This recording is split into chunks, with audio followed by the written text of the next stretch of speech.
आपणा सर्वांना नमस्कार। मी रुद्रशेखर जोशी केसरीनंदन आध्यात्मिक यूट्यूब चॅनलमध्ये आपल्या सर्वांचे स्वागत आहे।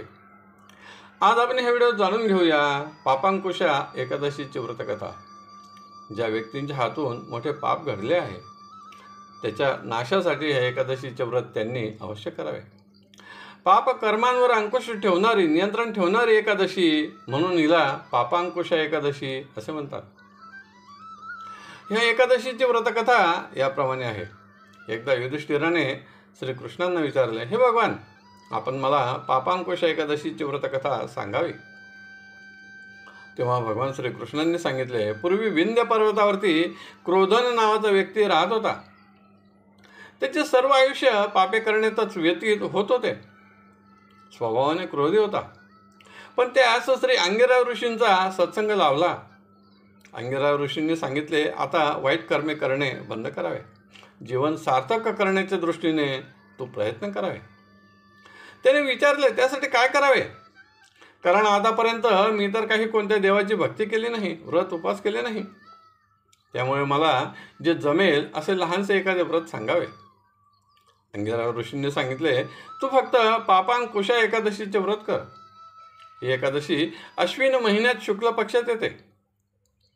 दशमीस व एकादशीस उपवास करावा। एकादशीस स्नानादी कर्मे आटोपल्यानंतर भगवान श्री विष्णूंचे पूजन करावे, उपवास करावा, कथा श्रवण करावी व द्वादशीस ब्राह्मण भोजन घालावे व त्यानंतर आपण उपवासाचे पारणे करावे।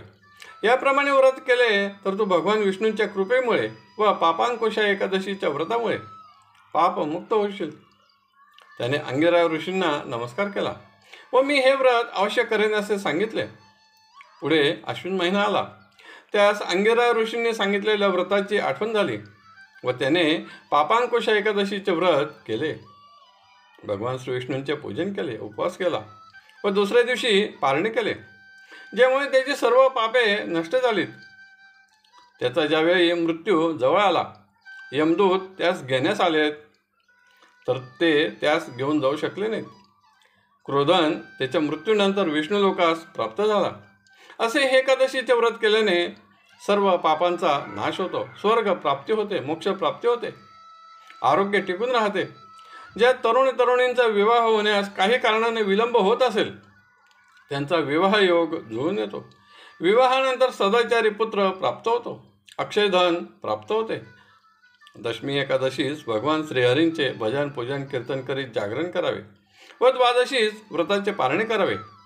अशी या एकादशीची व्रतकथा ब्रह्म वैवर्त पुराण, पद्मपुराण व व्रतपरिचय ग्रंथातही वर्णित आहे। ती संकलित करून या व्हिडिओत प्रस्तुत केली आहे। आपणास आवडली असेल तर जरूर लाईक करा, शेअर करा आणि व्हिडिओच्या खाली असलेल्या सबस्क्राईब शब्दावर जरूर क्लिक करा। धन्यवाद। नमस्कार। जय केसरीनंदन।